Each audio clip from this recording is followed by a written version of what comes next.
At Lowe's, every pro is an MVP to us. It doesn't matter how big or small your business is. If you're a plumber, roofer, electrician, or remodeler, your business earns back when you spend, gets exclusive offers, and paint rewards. It all adds up to help drive your business. Join Lowe's MVP's Pro Rewards and Partnership Program today. Minimum purchase required. Earnings and paint rewards awarded as Lowe's e-gift cards. Exclusions, restrictions, and more terms apply. Valid through 12/31/22. See Lowe's.com/L/Pro Loyalty terms. Subject to change. U.S. only. The Adventures of Sam Spade, Detective, brought to you by Wild Root Cream Oil Hair Tonic, the non-alcoholic hair tonic that contains lanolin. Wild Root Cream Oil, again and again, the choice of men and women and children, too.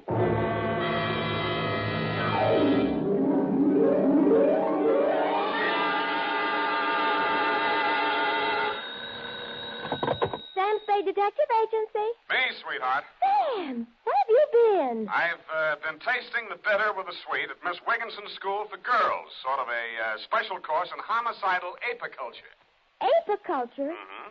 There were apes involved? Effie, where is your Latin? Apis, apianus, of or pertaining to bees. Oh, bees, of course.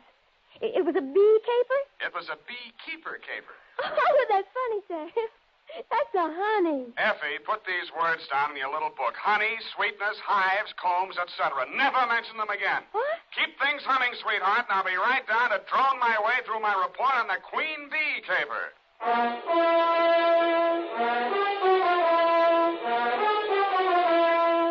Dashiell Hammett, America's leading detective fiction writer and creator of Sam Spade, the hard-boiled private eye, and William Spier, radio's outstanding producer-director of mystery and crime drama, join their talents to make your hair stand on end with the Adventures of Sam Spade. Presented by the makers of Wild Root Cream Oil for the hair. You know, during the summer, when you spend so much of your time out of doors, it's important to pay special attention to the care of your hair. To keep it right in place, to help keep it from getting dry, use America's favorite hair tonic, Wild Root Cream Oil. Wild Root Cream Oil grooms your hair neatly and naturally, relieves dryness, and removes loose, ugly dandruff. Use it every day. If you've never tried it, ask for it in the 25-cent Get-Acquainted bottle, and ask for it by name. Wild Root Cream Oil Hair Tonic. Again and again, the choice of men and women and children, too. And now, with Howard Duff starring as Spade, Wild Root brings to the air the greatest private detective of them all in the Adventures of Sam Spade.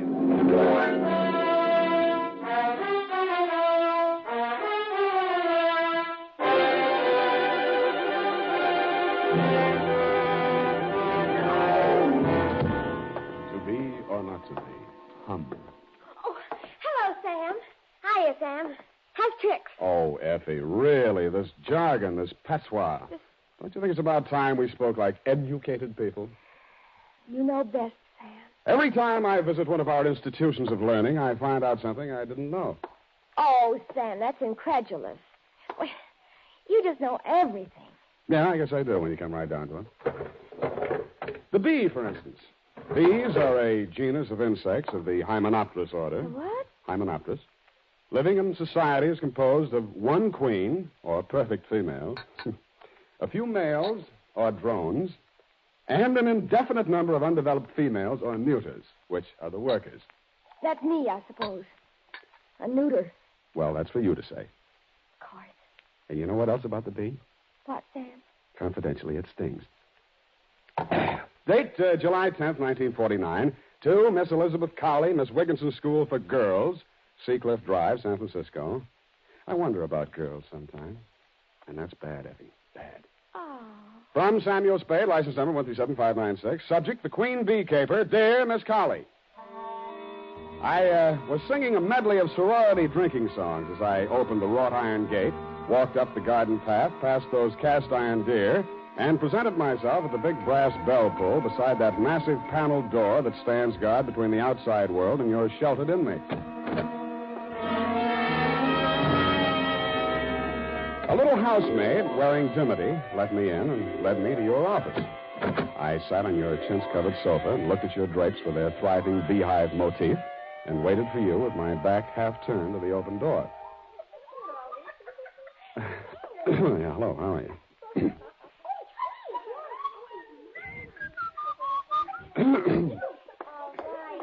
All right, girls. Break it up now. Go on. Haven't you ever seen a man before? Run along now. You'll be late for physical ed. Go on, quick. Miss Cowley? No, I'm not Miss Cowley. Oh, no, of course not. No, I was just hoping. You're Mr. Spade, aren't you? Glory Thomas. I'm Miss Cowley's assistant. A nice day, yes. Mm-hmm. Don't bother to move. I'll lean over you. Put this report on her desk. Sure. Miss Cowley will be here in just a minute. Thanks. So warm in here. Next time, wear a mailman's uniform and a 50-year-old stoop. You'll find the temperature's exactly right. Yeah.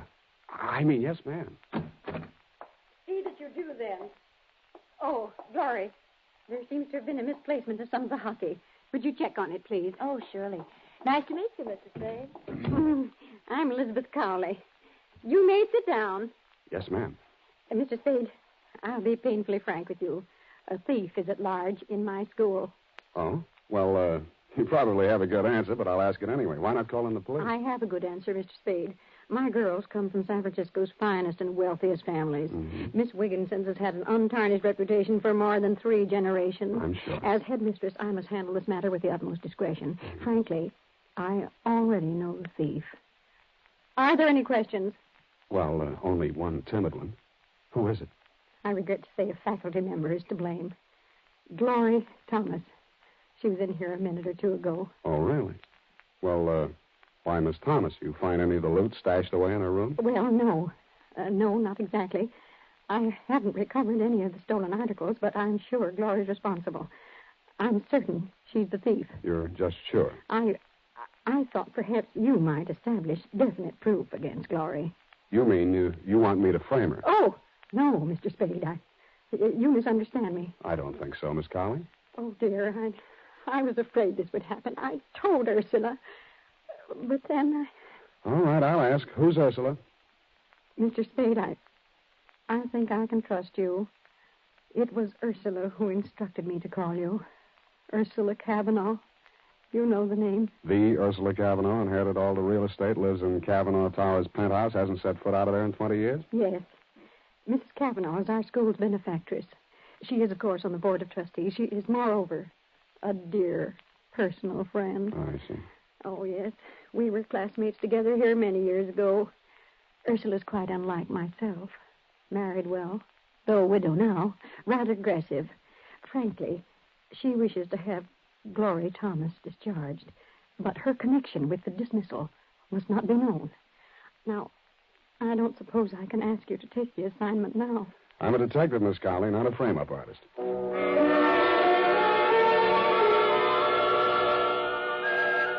I had to have my name called up from the lobby, and then 2 elevator trips later, I faced her on her penthouse terrace. Ursula Cavanaugh looked like a 1910 stock company lead out of Charlie's Aunt, smoking a black Italian stogie and gripping a cane like a shillelagh. 2 men were on the receiving end of her black snake whip of a tongue. A youngish guy, stockbroker type, and an individual in a morning coat who looked practically nude without a butterfly net. Oh, you're a fool and a nincompoop, Jelinek. I lost all patience with you ages ago. Not only are you incompetent, but you're also dishonest. Don't mind telling you that when the board of directors meets on Thursday, I intend to instruct them really, to have... Mrs. Cavanaugh, I've tried not to discommode you in any way. I endeavor in every detail to fulfill my responsibilities as manager of this hotel. Don't interrupt me. Auntie, I think you've got Jelinek and me all wrong. Now, the truth The is... truth is, Gerald, you're both a pair of thieving scoundrels. Now get out, Jelinek, before your weasel face ruins my digestion. Very well, madam. I remain at your service. Ah, no backbone, no spunk. And as for you, my dear nephew... I think I'll toddle along, Auntie. I ought to get back to the office. Control your little impulses, Gerald.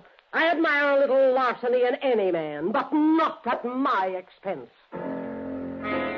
I was beginning to think I'd become invisible in that rarefied penthouse atmosphere. She hadn't even blinked at me while Jelinek slunk back to the lobby and Gerald toddled along to his office. The terrace was a riot of bloom. I don't know much about flowers, but she must have had them all there. Off to one side, a little man in a blue smock putted around a wooden structure on a stand. I'd become aware of bees humming amidst the flowers when she finally spoke to me. You're Tom Spade, aren't you? Sam, ma'am, the fun-loving Spade. Picked your photograph out of the other detectives. Looked like you got spunk. Why'd you come here? Curiosity. I met Glory Thomas out at Miss Wigginson's. I liked her. I wanted to see the type that would strong-arm her out of a job from a safe distance. Spunky. Come over here, Mr. Spade. I want to show you something. Piggott. Yes, ma'am. That'll do for now. Work at the other end of the garden for the time being. Yes, ma'am. Oh, Piggott, my gardener and beekeeper. Most taciturn individual. You know what this is? Well, I didn't, but now I can see it's a beehive. Yes, my own beehive. Fresh honey from a tea and fruit cake every afternoon. Fine old tradition. Observe this hive, young man. Honeybees are the most intelligent of all insects, surpassing even the ants. And why? Because one female controls a community of many, many thousands. I'm against it. Yes, Mr. Spade. The queen bee reigns supreme. The males are drones, quite useless. The female workers perform all necessary labor. No waste motion. No dissension. Well, some of my best friends are drones, and I just can't stand I think you understand me, Mr. Spade. I wish Gloria Thomas removed from San Francisco for an excellent reason. My nephew, Gerald Long, the young man who just left here, has developed absurd romantic notions about her. Yeah, so you want the romance busted up. But if you try to break it up openly, your nephew might get stubborn and even marry her. On the other hand, by framing her as a thief, you ward off the affair until you can figure out some other dirty trick. I knew you'd understand me, Mr. Spade. I admire bluntness in moderation. Well, what do you say to joining forces with me? Just one thing, Mrs. Cavanaugh. Nuts.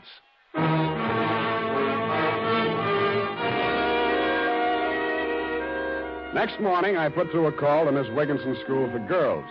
It had been my intent to talk to you, Miss Colley, to tell you I'd left my hat in your office, but somehow I found myself talking to Glory Thomas. And somehow our talk resulted in a cocktail date at the 10 o'clock Scholar Bar and Lounge. I shouldn't have come, of course. Oh, exam papers to grade, no doubt? Stacks and stacks? Soft velvet-type hands. Well, what's this on them? Stain.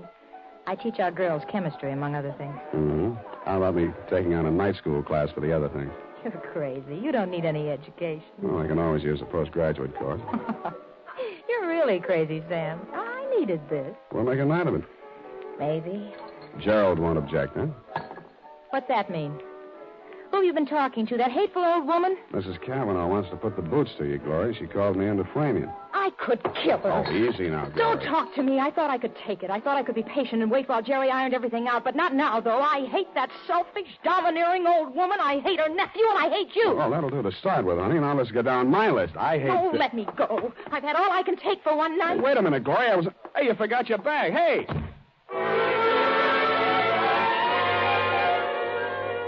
She disappeared around a corner as I came out into the street. It was starting to rain. As I stepped off the curb, I slipped and turned my ankle. As I limped onto Montgomery Street, I saw her disappearing into one of the tall buildings on my side of the street. It could have been the Cavanaugh Towers. I step and a half into the lobby thereof a few minutes later. As I came in, Jelinek, the manager, was getting off the elevator. He swatted himself several times in the neck and then went into a door marked private. No trace of Glory in the lobby. I looked in the bar. She wasn't there, but Albert Piggott, the beekeeper, was having a stinger. Oop. Now I'm beginning to feel good. Hey, who's this? I know that. Why, it's Mr. Spade. Sit down, Mr. I don't have Spade. time just now, Mr. Piggott. Tell me, Sit down, you... sit down. Oh, easy. I'm fired. Have you heard? I'm fired. Just a worker out of work. Turned out by the queen bee. Well, I'm sorry, Mr. Piggott. I imagine Mrs. Cavanaugh wasn't too easy to work for. I told her to keep away from the bees when I wasn't there. Well, she's gone and disobeyed me. One of the workers must have stung her. She's got a temper, you know. Ooh, my. Must have smashed the eye with her stick, bees wherever and all over. And then she fired me. When was this, and why did she fire you? Just now, maybe half an hour ago. I knocked, and then there wasn't any answer, and then I let myself in. It was all dark. I couldn't even see her. Heard the bees, of course, but couldn't... Ooh, I'm sorry. And I said, Mrs. Cavanaugh, you disobeyed me. And in this voice, this awful voice, she said, Mr. Piggott, you're fired. Get out. This awful voice from the dark. And Mr. Piggott, mind you, never before, just Piggott this and Piggott that. And hey, where are you going? Hey! I didn't bother to stop at the desk to get myself announced. I took the passenger elevator and then operated the penthouse elevator myself. No hands. Nobody answered my ring. The door was unlocked. I went inside, crossed through the empty apartment to the terrace. The rain had just stopped, and the sunset cut a sudden shaft.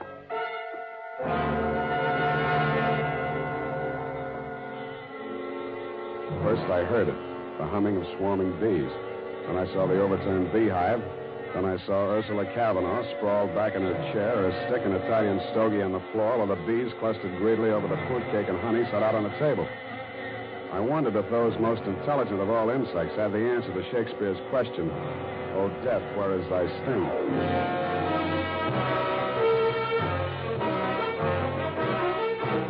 The makers of Wild Root Cream Oil are presenting the weekly Sunday adventure of Dashiell Hammett's famous private detective, Sam Spade.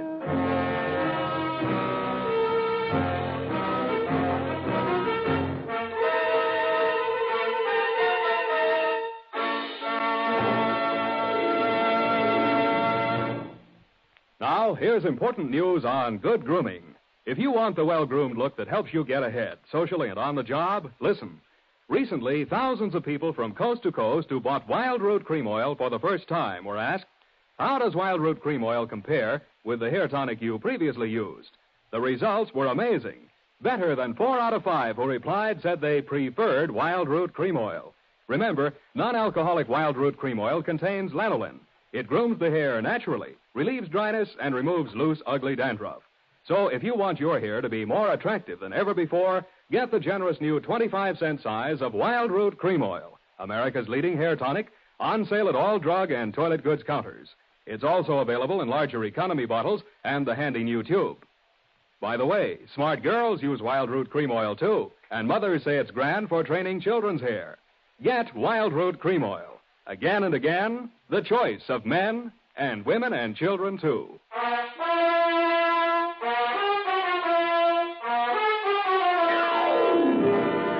And now, back to the Queen Bee Caper. Tonight's adventure with Sam Spade.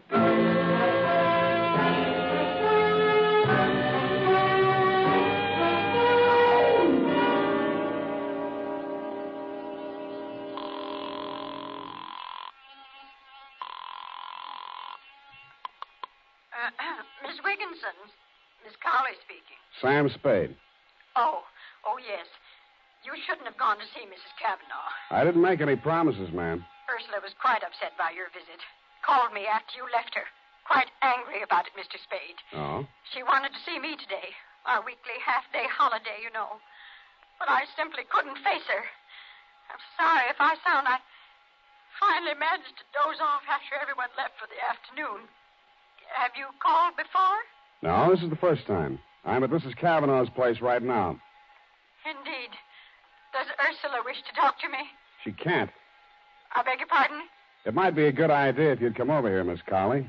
Mrs. Cavanaugh's dead. What was that? Mrs. Cavanaugh's dead. And since you're her oldest and closest friend... Yes, Mrs. Spade. I'll come immediately.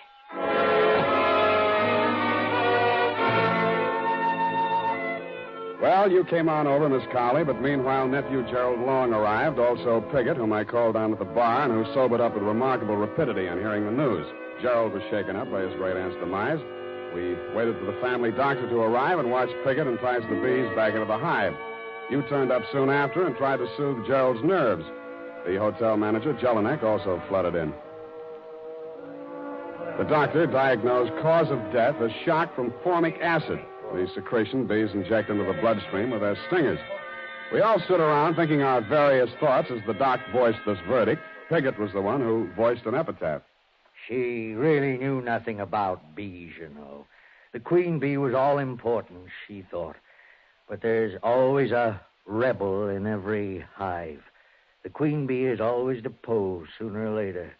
The worker bees go on and on, but the queen bee can't reign forever. After that, we all left and went our various ways. Poor old Piggott shouldn't have said that, and he must have been a lot drunker than he seemed, because he was found next morning in his garden in Marin County beside his overturned beehive, a victim like his late employer of fatal bee stings. That'll make you a fool if you think you'll get away with this. Don't threaten me, Mr. Long. I've been bullied long enough. I don't intend to lose my position here now Mrs. Cavanaugh's gone. I've taken all I could stand from her, and I don't intend to let you walk all over me. I'll do whatever I think needs to be done, Jelinek. So if you're trying to insinuate I that I can haven't... cause you as much trouble as you caused me, maybe more. With what I found out about you now... Get out of here. Go on, beat it before I break... How did you get in here, Spade? Door was open. Well, if you're here to collect any kind of bill, I want to know what services you rendered. Nothing's rendered yet. But I figured you might like to know that Aunt Ursula was murdered. Murdered? You can't say that. Not in my hotel. Shut up, Jelinek. You need proof to back that up, Spade. I've got it. Piggott. What? Piggott's dead. How do you know? His doctor just called me. Yeah. Well, that's why I know your aunt was murdered. I've just been out to Marin, had quite a session with that doctor. Well, where's your proof, man? Who'd want to kill her? Well, oh, stop it. Practically everybody who knew her. Really, now, I must protest this disrespect to the memory Shut up. of the... But... Go on, Spade. Go on. Start getting specific. Well, specifically, Piggott's doctor, because of what I suggested, examined the dead man again, found the mark of a hypodermic, plus the fact that a concentrated solution of formic acid killed Piggott. Piggott's next-door neighbor said he'd been stung as often as 10 and 12 times a day. That meant he'd built up a certain immunization to bee sting. Are you suggesting that someone murdered him with an injection of commercial formic acid? I thought I'd made that fairly clear. And what would the motive be? To keep him from talking about his employer's murder. I see. Well, is that all? Yeah, except that his neighbor told me somebody answering your description called on him this afternoon. Oh. Well, yes, but Spade, look here, I can explain that. Allow me. Hello. Gerald, hello, darling. I'll be through in about an hour. I just got to check supplies in the chem lab, and then I'll be home and show you what a cook I am. You better be pretty I'm sorry, just a second. Here's Gerald. For you, Gerald, your wife. Oh. Hold on a second, honey. Spade, look here now. You can't drag her into this thing. When did you get married? Yesterday afternoon. Husband and wife. No testifying, huh? Well, I don't think I'll need your testimony.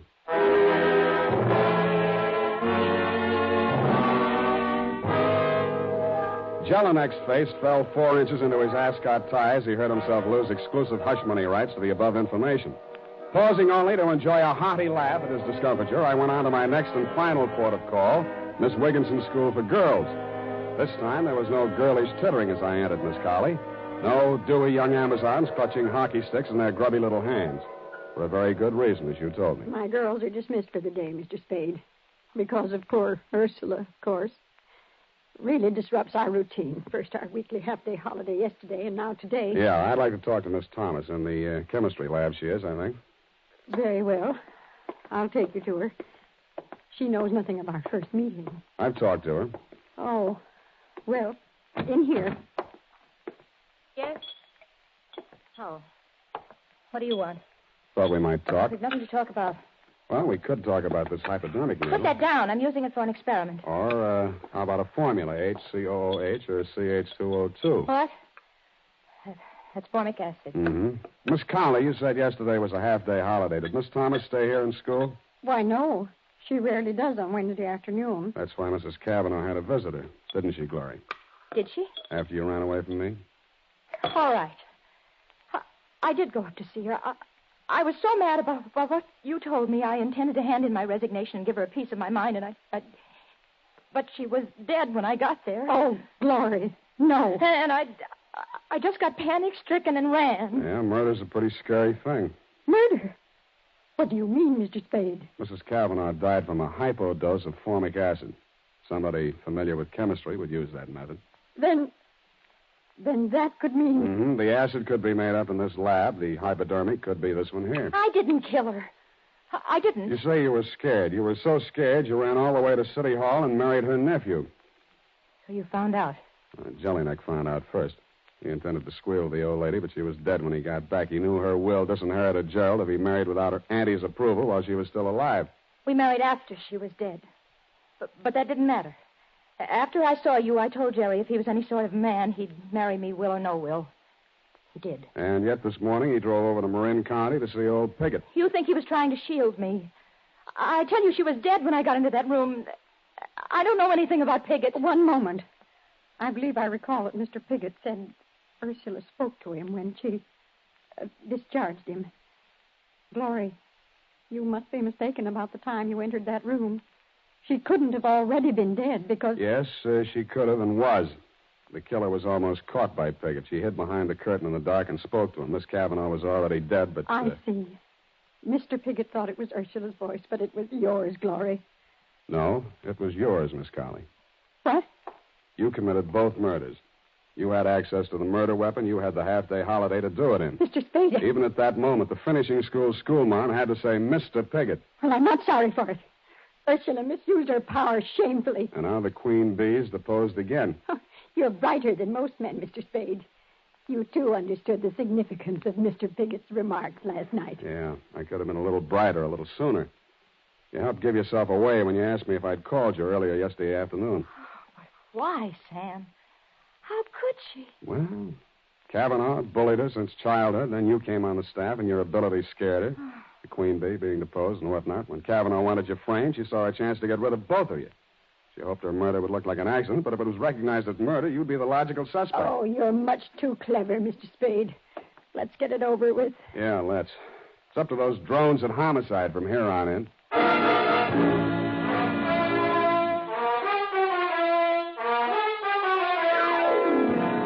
Period and a report. Sam, Yes, Effie?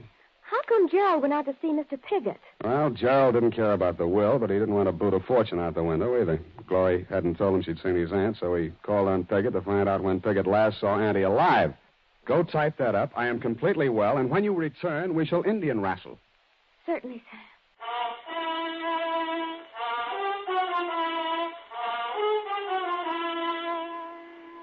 And now, listen to this. Shopping note. Tonight or tomorrow, get a family-sized bottle or handy tube of Wild Root Cream Oil, America's favorite hair tonic. Good night, sweetheart.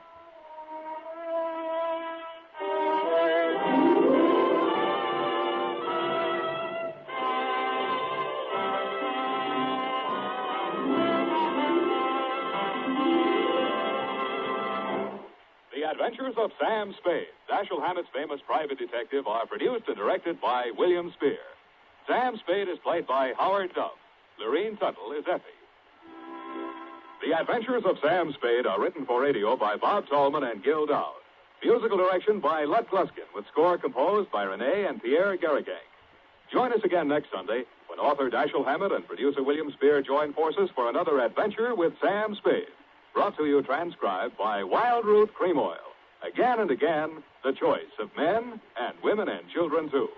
This is Dick Joy reminding you to get Wild Root Cream Oil, Charlie. It keeps your hair in trim. You see, it's non-alcoholic, Charlie. It's made with soothing lanolin. You better get Wild Root Cream Oil, Charlie. Start using it today. You'll find that you will have a tough time, Charlie. Keeping all the gals away. Hiya, Baldy. Get Wild Root right away.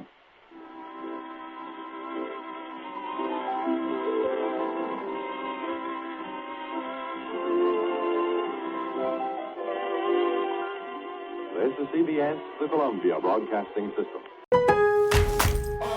At Lowe's, every pro is an MVP to us. It doesn't matter how big or small your business is. If you're a plumber, roofer, electrician, or remodeler, your business earns back when you spend, gets exclusive offers, and paint rewards. It all adds up to help drive your business. Join Lowe's MVP's Pro Rewards and Partnership Program today. Minimum purchase required. Earnings and paint rewards awarded as Lowe's e-gift cards. Exclusions, restrictions, and more terms apply. Valid through 12/31/22. See Lowe's.com/L/Pro Loyalty Terms. Subject to change. U.S. only.